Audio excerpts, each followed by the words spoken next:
నమస్తే friends, welcome back to Blossom channel. Sarvasiddha Vinayaka Swami దేవాలయం అండి, పెరుమాళ్ళపల్లి. కార్తీక దీపం ముందు రోజు ఈ విధంగా స్వామివారిని అలంకరించారండి. అభిషేకం చేసి అసలు ఎంత చక్కగా అలంకరించారో వినాయక స్వామిని. ఆలయంలో శివయ్యకు అభిషేకాలు బాగా జరిగాయండి. తర్వాత అన్నదాన కార్యక్రమం జరిగింది. వినాయక స్వామి ధూపదీప నైవేద్యాలు అయిన తర్వాత అలంకరణ అండి. శివయ్య అండి. ఓం నమ శివాయ, హరహర మహాదేవ, శంభో శంకర. శివయ్యకి అభిషేకం చేసి ఇలా అలంకరించారండి.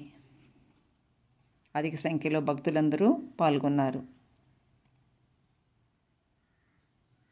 స్వామివారి ప్రసాదాన్ని అందరూ స్వీకరించారండి.